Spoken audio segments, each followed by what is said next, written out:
Do they normally train their staff to walk people around in circles so they get so frustrated and walk away from the matter? All right, let me call the case again. This is Amber Manley versus Ashley Furniture. File number is 242120. Amber Manley is here at the courthouse, and Mr. Lauren Kloppenstein is at his office. This was an original claim for $1,669.17 plus court costs. And I found, well, let's back up. The lawsuit was served. Mr. Kloppenstein filed an answer. We had a hearing where we heard a lot. I continued the matter. Find my note page. On January 6th, I continued the matter for 60 days to March 10th at 3 o'clock via Zoom. And you got a notice of that hearing. So I've already found by default that Miss Manley is entitled to this money. She was here on the 6th. She had pieces of furniture with her. Her husband was with her. She was quite aggrieved. I continued the matter to allow you to try to rectify the circumstance. Okay. So at one point, she'd have a bunch of mismatched lawn furniture. So I continued it to March 10th. She came in and she was here on March 10th, and I put her under oath, and the chair that was at issue had been repaired. She had an issue with another piece of furniture, but I said she had to file a separate complaint to deal with that if she wished to. Anyway, I was very disappointed that you weren't here. So you weren't here. The chair that was at issue had been repaired. So I had no choice. Well, I did have a choice, but I entered a judgment of default. She was here and you weren't. She took time off of her day and she came here. I told you on January 6th that the hearing was continued to March 10th. I sent you a notice by mail telling you the hearing was March 10th, and you didn't show up. So after you got this judgment, you filed a motion, or you wrote me a letter dated March 28th. Now, there is no appeal from small claims court. Any decision there is final, but this was a default judgment. So you wrote this letter, which doesn't really amount to a motion to set aside a default, dated March 26th. We got it on March 28th. Dear Judge Middleton, we recently received a judgment against us in case 242120 for Amber Manley. We were unaware the second trial had been scheduled. We did follow through from our first Zoom trial on January 6th and replaced the armless patio chair. Since we did not know about the follow-up date, we ask you to reconsider your judgment, awarding $1,735.42 to Amber Manley. So I'm treating this as a motion to set aside the default. This is small claims court. He just wrote a letter. But your letter is not accurate. I told you on January 6th that the trial was set for March 10th at 3 o'clock in the courtroom. And then we sent you a notice. I checked the file today. Your Honor, and I apologize for that, but we had replaced that chair for her. That was a contention on it, and we definitely had it replaced for her.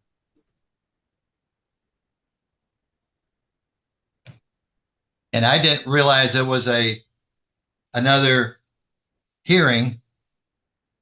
And I'm not saying you didn't say, I apologize for that, but yeah, I did not realize there was another another hearing, but we did replace that chair for her that she had spoke about during our first hearing. And I was aware of that, and she acknowledged it. Yeah, we didn't repair it. We actually replaced it for her. All right, well, that's fine. But it was set for a hearing and you weren't excused. In order to set aside a default, you have to show there was good cause to set aside the default. Maybe there's good cause because you replaced the chair.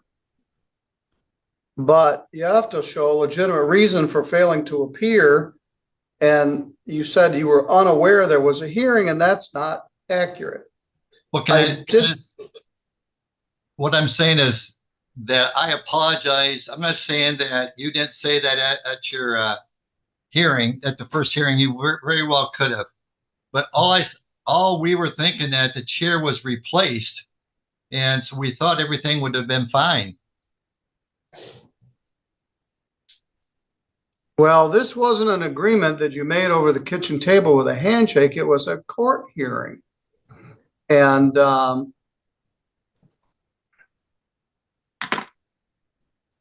Ms. Manley, what's your position?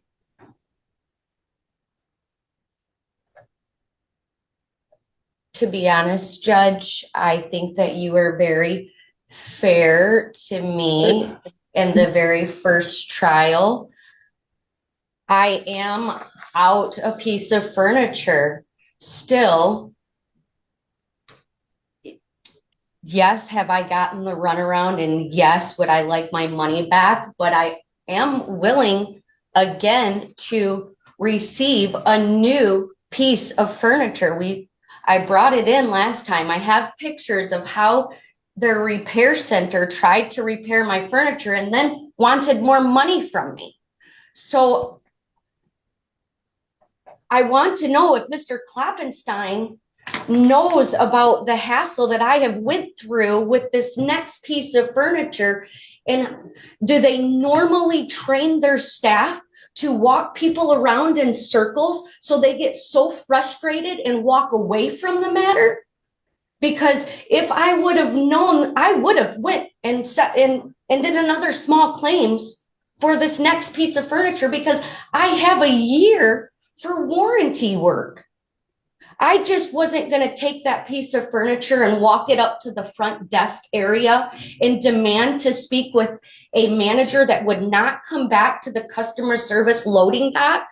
I wasn't going to put myself in a position to ruin the outcome of our next court date for them to say that I went in there and caused a scene and cost them money or whatever the case could be. I just wasn't trying to do that. I thought I was going the right way by coming to court and trying to settle and just get what I paid for and what I'm worth.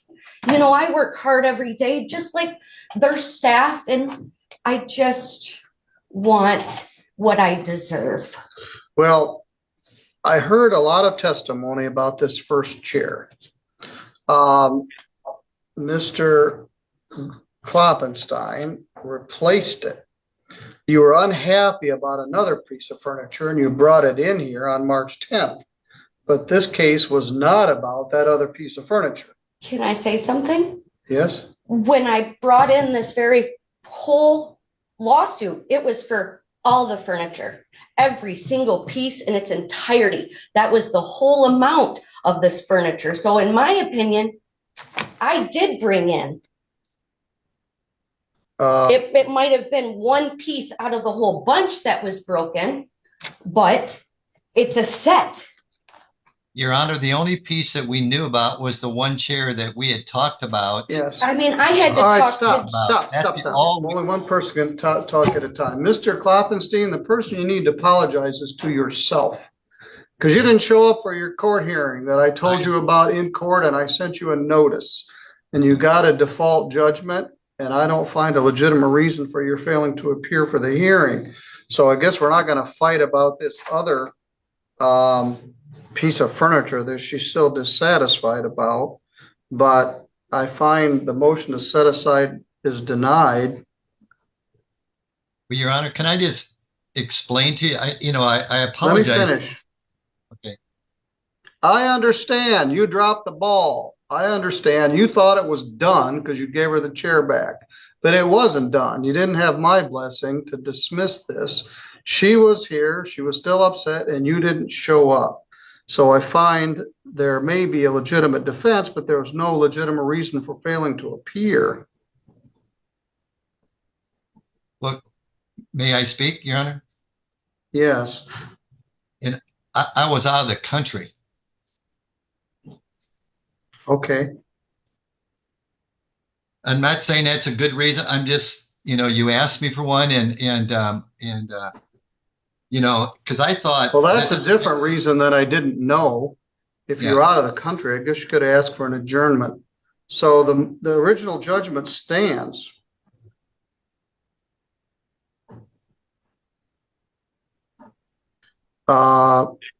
Denied. I don't have to like it, but I don't find there's a legitimate grounds to set the default aside under the court rule that would apply in a general civil case. So you owe her $1,735.42. A bad deal for all concerned. Nobody's very happy. But the original order stands. The fact that you either didn't know, which isn't accurate, or you were out of the country and you didn't tell us, neither one of those is legitimate. If you'd have told us, we could have adjourned it. All right, you're good to go. That judgment stands, and you owe her that amount of money, and you have 30 days, or she can pursue other collections. Your Honor, can I ask? No, I don't want to hear any more about it. Is she gonna bring the furniture back? No, you owe her $1,735.42 for your own failure to address this accurately. All right, I don't know whether he'll pay that or not. If he doesn't, you can do a discovery hearing. And like I said, nobody's happy here. You don't have to return the furniture.